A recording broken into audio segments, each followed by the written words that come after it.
And David said, do you hear the train? And I said, yes. And he said, hold on.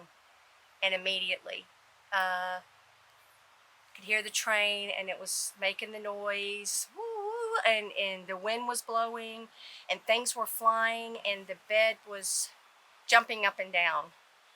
And he grabbed me tighter and held me down. I slipped up, and he pulled me back down, and then he held me, and it seemed like forever. Same thing, that you could just hear debris and the wind and everything, and then what seemed like forever, and then it just went dead silent.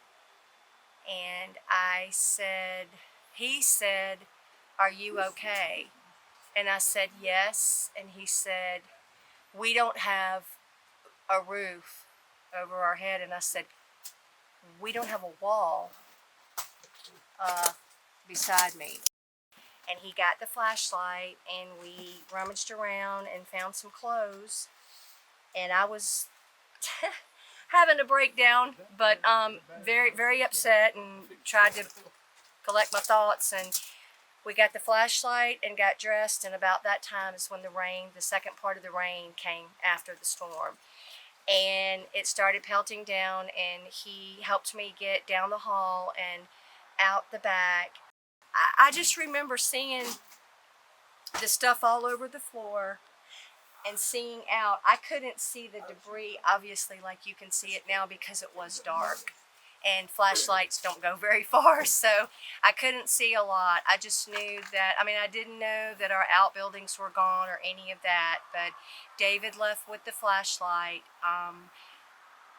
He did find our phones. And so I had a phone and he had a phone, and he went out and went to look for Nan, his mom, what I called her. And then he was yelling for her on one end, and I was yelling for her on the other end, trying to call my children to make sure that my oldest daughter, who lives down the street with my grandsons, was okay, and then trying to get a hold of my children that live out of state to let them know that God had kept us here. People started coming, the fire department, the police department, people that said they lived down the street that I've never seen before. Are you okay, ma'am? Are you hurt? Do you need anything? Is anything broken? I fell in the house, but I just have a bruise on my leg. It's nothing compared to, And so David continued to search for his mom, and at that time there were other people on the ground with him. Guys from the police department and the fire department, and several volunteers were here that were just random people that saw. They kept searching and calling for her, and then David came and told me that we had lost her, but that they had found her.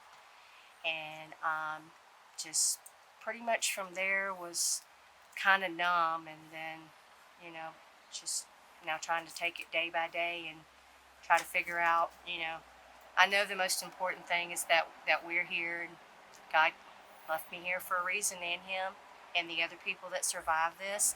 I pray that people learn. If there's one thing that comes out of my experience, is that people, when you tell them to prepare for a storm, have your plan in motion. Know where you're going, and you hear that you need to go, that they go. Because in the past, we've gone to bed, and was fortunate and blessed that God kept us here. But I won't ever do that again. I'll have a safe place, and when it's time for me to go, I'll go there. And that's what I hope everybody else gets out of this.